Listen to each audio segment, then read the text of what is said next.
When it was first brought to my grandfather, they wanted him to play the part that Randy ended up playing, and he said, you know, I've been playing the good guy so long, I don't want to ruin my image on one last film, because he kind of figured it would be, even though he did a few smaller films later on, he kind of figured this would be his last big one. But he said, I don't want Randy to know. He said, ask Randy what part he wants to play. And Randy said, well, look, I've been playing the good guy so long, might be kind of fun to play the bad guy. So when my grandfather heard that, he said, I'll do the part.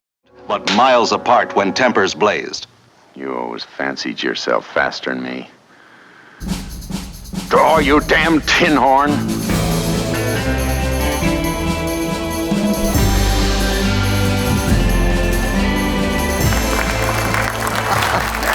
Hi, I'm Rob Ward. Welcome to A Word on Western. Today we have the grandson of not just Joel McCrea, he's also the grandson of Joel's leading lady on screen and in real life, Frances D. We have Wyatt McCrea with us today. Welcome. Good to see you. Good to see you. Now, this is an interesting thing because Wyatt oversees the Joel McCrea and Frances D. Ranch and Foundation that is the huge estate that Joel and Frances lived on, and I guess he bought it in the early 30s. 1933. Yeah, no, my grandfather bought the ranch, and the estate is not as big as it once was when my grandfather was around. How large was it? The ranch, originally he bought 1,000 acres, and then he added on over a few years, and it grew to be about 2,400 acres at its height, so which is all now the northern part of the city of Thousand Oaks, out in the Ventura County area. But he had been looking for a ranch. You know, it was his dream from the time he was a boy. From the time he was about 11 years old, he said all he wanted to be was a rancher.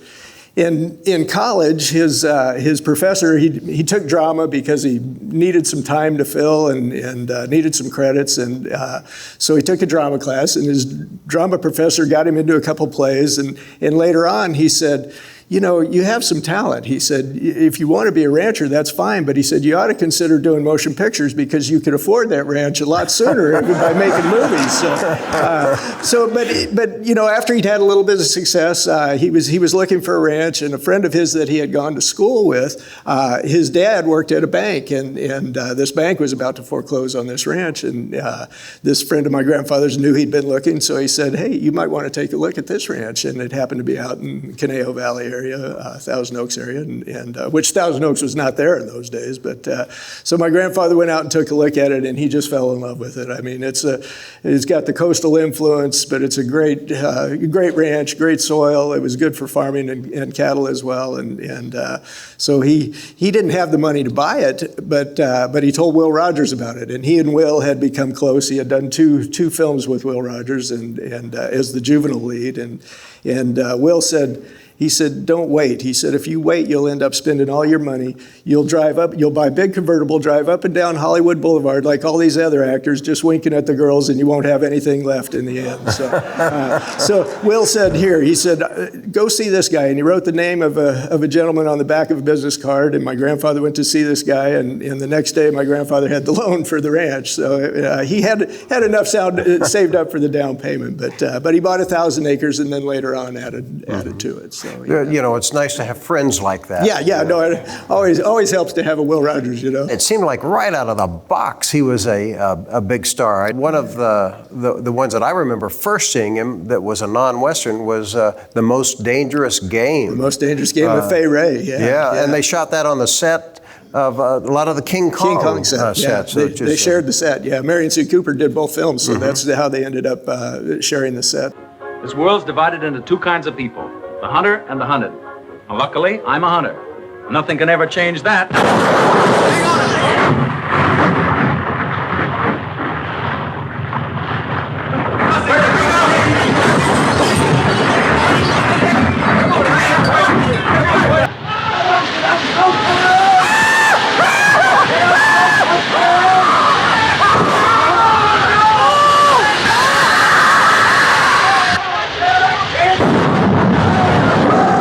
in his career, he didn't really start specializing in Westerns until about halfway through his career. It wasn't until 1946, after he did The Virginian, that he decided that's all he wanted to do was Westerns. And he'd gotten to the point where he could kind of dictate a little bit. But early on, it was comedy and drama and a lot of those 30s farcical films that they did, But what's great about The Most Dangerous Game, there's some really cool early special effects in that, the shipwreck and all this stuff. And the lighting, it's all done, it seems like, on a sound stages. They did most of the films back then, right. especially in early talkie. The atmosphere is terrific, and the way the tension is built up with the chase. No, it's a really good film. It really is. The funny thing about that, the guy that plays the hunter, he had the two big dogs with him in the film, and they were supposed to be big, mean dogs. But my grandfather, who was a big animal lover, these dogs loved him. So while they were supposed to be chasing him, he couldn't get them away from him, because they'd set up a scene and the dogs would be with him, and they were supposed to be over there.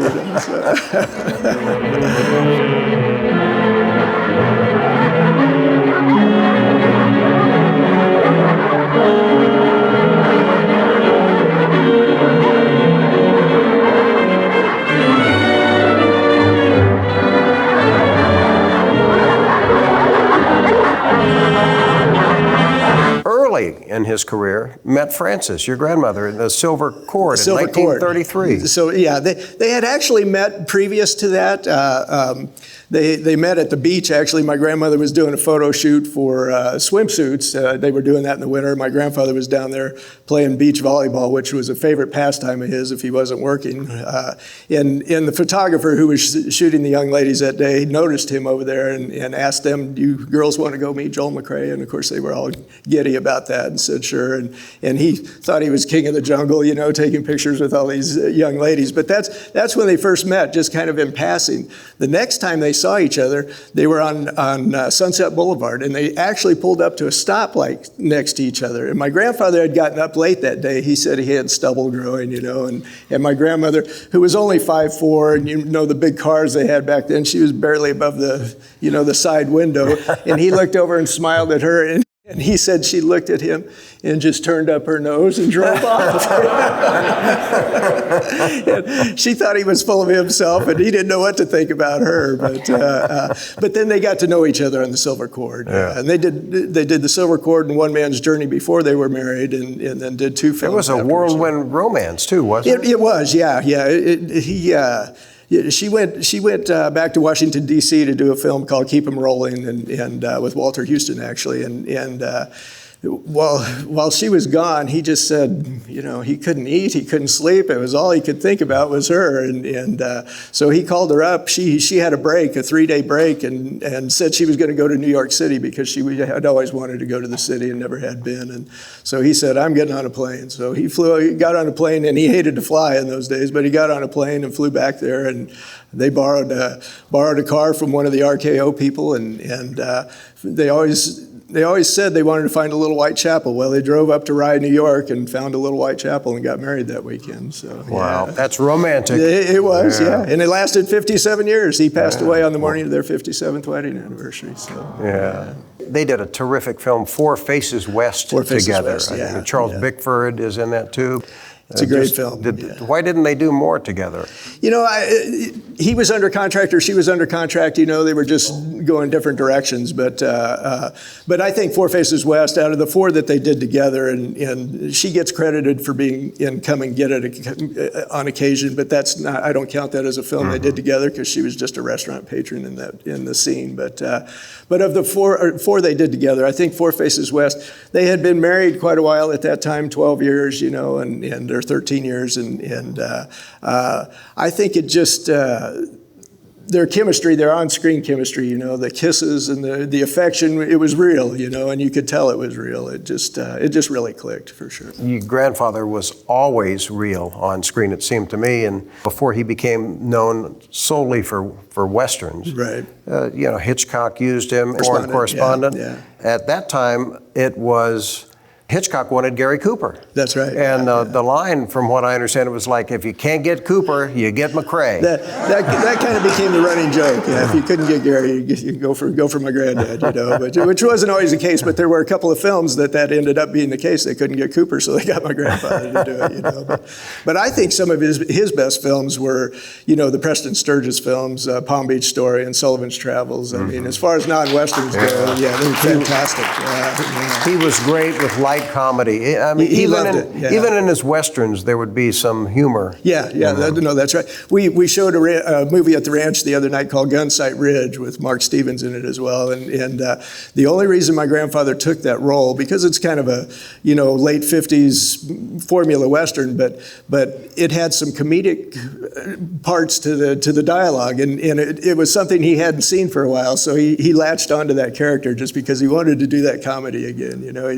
Even though it's a serious film, he had some lines in it that were just good. What about Ride the High Country? Ride the High Country was probably his best known, best remembered Western for sure, and one that he was very, very proud of. There's no question about that. And didn't they switch roles? Wasn't it? Well, when it was first brought to my grandfather, they wanted him to play the part that Randy ended up playing, and he said, I've been playing the good guy so long, I don't want to ruin my image on one last film, because he kind of figured it would be, even though he did a few smaller films later on, he kind of figured this would be his last big one. He was already considering retirement anyway at that point,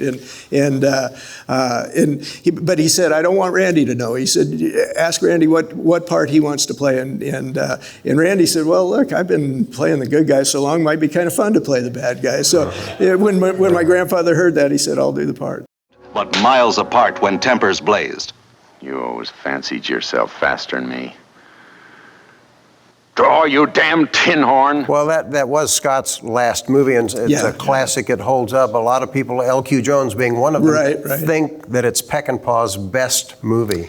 Well, a lot of people don't realize N.B. Stone gets credit for writing the script, but Sam pretty much rewrote that whole script when he got a hold of it. And all the great scenes in there, Warren Oates shooting the chickens out of the barn. I mean, that was all Peckinpah. He put all that in there.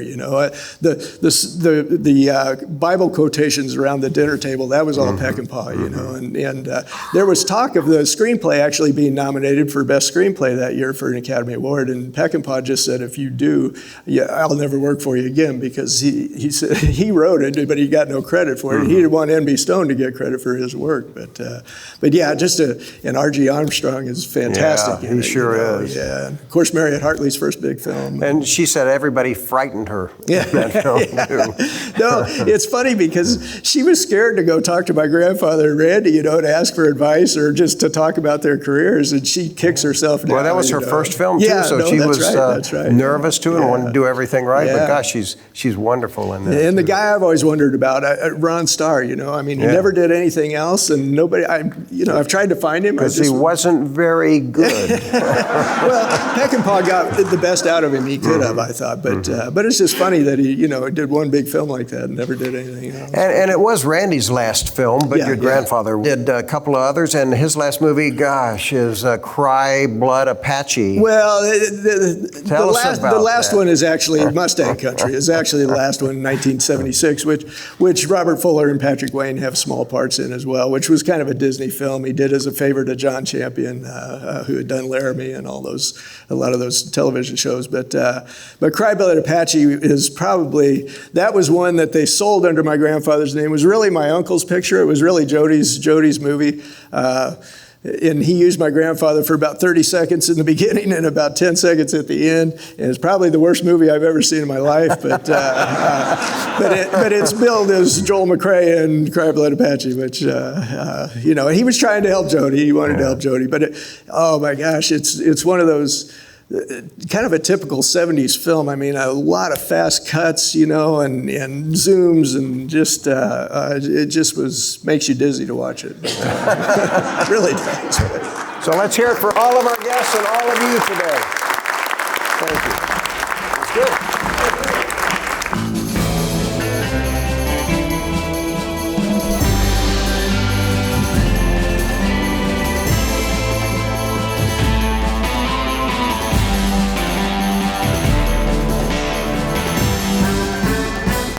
Hi, I'm Rob Word. Thanks for joining us today on A Word on Westerns. We are now over 10 million views, and it's because of you. And we can applause for that, I guess, you know.